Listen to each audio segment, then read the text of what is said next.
by telling us about your team and your expectations for the season? Definitely. I'll kind of start off by talking about last year, and actually even going 2 years ago. 2 years ago, we had a pretty good finish. We were 40 minutes away from the NCAA tournament. Lost 3 fifth-year seniors on that team. Coming into last year, thought we would dip a little bit, but didn't know quite how we would mesh. But we did a really good job, led by some younger guys that played a little older. I thought we were able to sustain ourselves, especially in conference, and finished it really well. Ended up earning the 3rd seed in the WAC tournament. We only lost one of our seniors, Jack Crook, on that team. We returned everybody else this year. So now we're old again, and I definitely like being old. So excited about returning our veterans with the potential of having those 4 guys lead us in double-figure scoring, but then most importantly, just lead us in our way of life, our culture, and our identity of how we play. But then we were fortunate, too, to add some younger guys, have some depth that we haven't been able to have in the past years. Last year in particular, we had 3 ACL surgeries, so to be able to withstand that and now have all of that coming back this year sets us up for a very promising season. So very looking forward to it. We got some tough challenges in the beginning of our season. After we play our first home game on November 11th versus PLU, we go on the road and play at Colorado and at Notre Dame. So both of those games will be obviously extremely challenging for us. But I think our non-conference schedule, which is what you want, will really prepare us for conference. So I think we have a really good chance to be successful in conference this year, to have a great opportunity to earn that first berth in the NCAA tournament. Your team's picked to finish 4th in the WAC by the media and 5th by the coaches. What are your thoughts on those predictions? Well, I guess first off, predictions and what people talk about in the beginning, whether it's high or low, typically don't mean much until you roll those balls out and play. But like I said earlier, I think we're going to continue to get better as the year goes on, which has been one of the hallmarks of our program.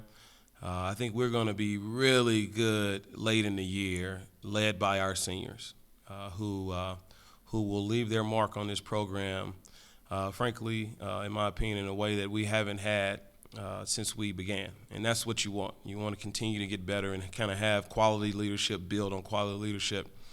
And I see William Powell, Brendan Westendorf, Emmanuel Chibagwe, and Manru Claire, our 4 seniors, really leading us down the stretch to us having a really good year. So that 4th or 5th, what others may think is fine, but I think we're going to have a chance to compete for the title. You just mentioned Westendorf and Powell. You're a pair of preseason All-WAC honorees. Can you just talk about what those 2 mean to your team? Yeah, I'd say for Westendorf, it's a credit to what he did last year, being able to be on the all-conference team at the end and having the respect of his peers around the league from how he played. He is a multi-skilled player. I mean, he shot over 40% from the 3. He led us in scoring. He's 2nd or 3rd in rebounding. Led us in assists. Led the conference in steals. So really a stat sheet stuffer. But I think he'll be a finisher for us, even more so than he was last year. He had set out the year before, so coming into last year, getting his feet wet and still being able to finish it as strong as he did is a testament to him and his overall playmaking ability. But I look forward to him taking another step up in the scoring category and just overall aggressiveness. And he's had a really good spring and summer to get ready for this season. And then Powell, there isn't enough things you can say about William Powell, his effect on a game and his ability to make plays even when it may not show up numbers-wise. He's been one of our leading rebounders since he's been here. He's led us in charges taken every season that he's played for us. He's our heart and soul. He's our glue of what we do. He's battling guys that are bigger than him, taller than him, but not nearly as effective as him. But then he also can move out on the perimeter and he's improved his ball handling ability to where he's one of our top ball handlers as well. So I expect him to be a double-double guy, and he's really close to that last year in some ways. But I expect his rebounding to continue to pick up. He'll be our leading rebounder again. I'd be very surprised if he wasn't. I challenged our guys the other day in practice to not let him run away with the charges taken, as he's done it the last 2 years. But I just think he oozes the qualities that you want to have all your guys have when it comes down to just getting the job done and winning. And so I'm excited for him to be acknowledged in the preseason as one of the conference tops, but I'm going to be even more excited when he's acknowledged at the end of the year for being one of the best in the conference. This question's from Greg Luca from the Monitor in McAllen, Texas. How have you learned to deal with the travel demands of the WAC? How difficult is it, and is there anything you've changed or figured out to make road trips more manageable? So the beauty of the travel to me in the WAC is, first off, for us, being in Seattle, we probably don't have as challenging of a time as getting to spots as maybe others do. Bakersfield is a tough one for us, and then also the UTRGV New Mexico State trip. Those are probably the only ones that are tough travel-wise for us. Going to Phoenix from Seattle is relatively easy. Salt Lake, Utah Valley, that one's not as hard as well. And so, but the bottom line is, in the WAC, and this is the uniqueness of it, you get to experience different regions of the country, and you get to see different places that you normally wouldn't do if you were more in a regionalized conference where you're all kind of packed in the same area. And so I think for our guys, it's kind of fun. You know, it's fun to go to Kansas City. It's fun to go to Chicago. As tough as that UTRGV trip is, it's still a good experience to challenge yourself to be ready to play. Here's the deal, too. In order to win the WAC Conference Championship, you're going to have to be able to have some adversity, be able to struggle and kind of get through it, and then be able to have success on that third day. We're fortunate to have that taste, to see what that third day was like a couple years ago, where your legs are heavy and all the plays that the coach wants to draw up don't quite work the same way as you would have wanted them to work on day one, but you got to be able to get through it. And so you want conference to prepare you to have success in the postseason. And so what better way to do it than to have a little bit more of a rigorous travel demand. Where it does get us, though, where it is challenging for us is academically. We have to be able to keep up on our studies. But we're fortunate to have really good academic support. Our faculty on campus at Seattle U has been really gracious with us in understanding some of those travel demands. And then we try to do a good job as a staff of just planning it appropriately. So we're able to manage it. It can be tough at times, but I think at the end of the day, it's all the better to preparing our student athletes to become the best that we want them to be. You have 6 international players on your roster. Can you talk about your recruiting philosophy? Definitely. Simply put, we started recruiting internationally for size, to go out and get kids that were 6'9", 6'10", or taller. And once we started doing it, the evidence of all the other positives that having that international kind of flair on our team became apparent to us. And it's been something that we've really enjoyed. I guess from the most basic level of just opening up all of our eyes to different ethnicities and cultures, and just having kind of even more of an enlightenment on your team of having these type of guys in your fold was something that was kind of underestimated when we first started it.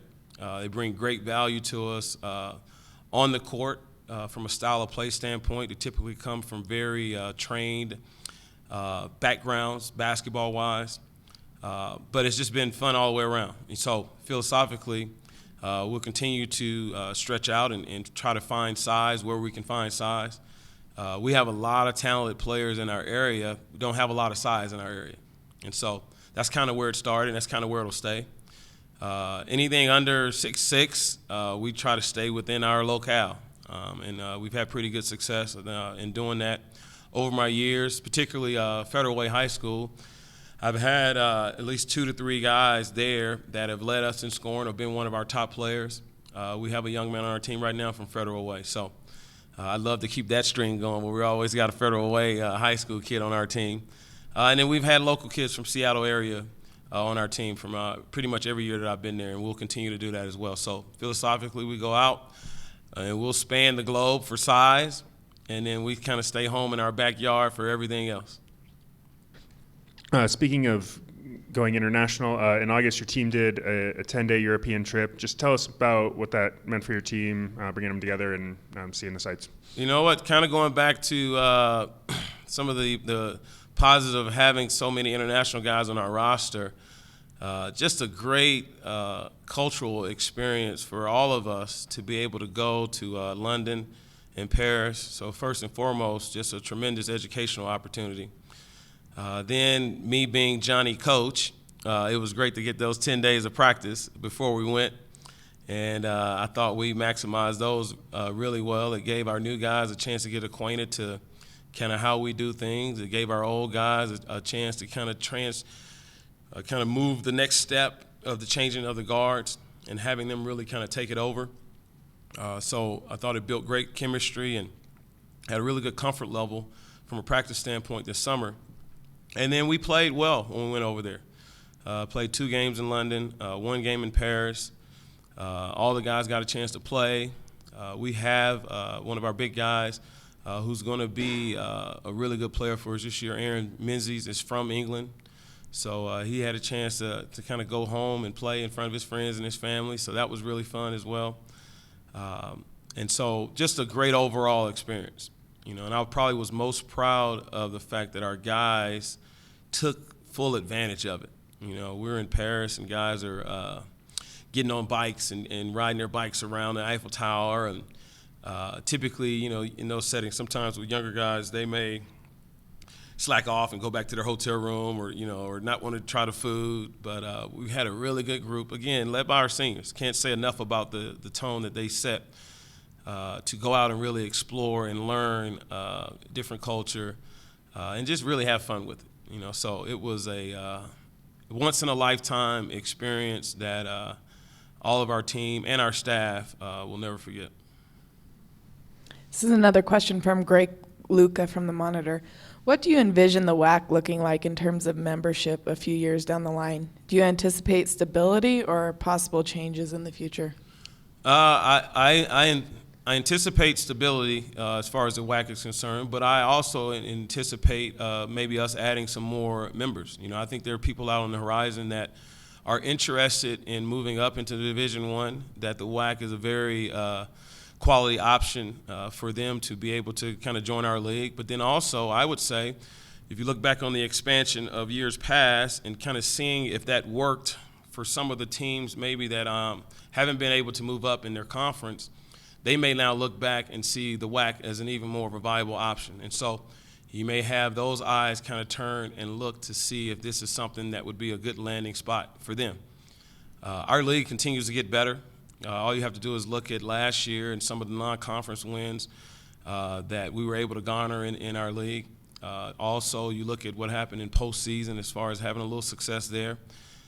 Grand Canyon continues to get better. New Mexico State has continued their standard of play. Cal State Bakersfield broke through last year and went to the NCAA tournament. Utah Valley is making great strides in what they're doing. They got a practice facility on the way. UMKC, who had the Player of the Year 2 years ago, is now coming back with a resurgence. UTRGV just hired a new coaching staff, and they're getting that thing going. I mean, on and on and on. And so I think the stability will continue to be really good for us as you see the quality of play in the league and the success. So I'm looking forward to our league going out in non-conference and, frankly, having the opportunity to kick some other conferences' butt. So it's going to be a good year. All right. Thank you, Coach. Thank you, guys.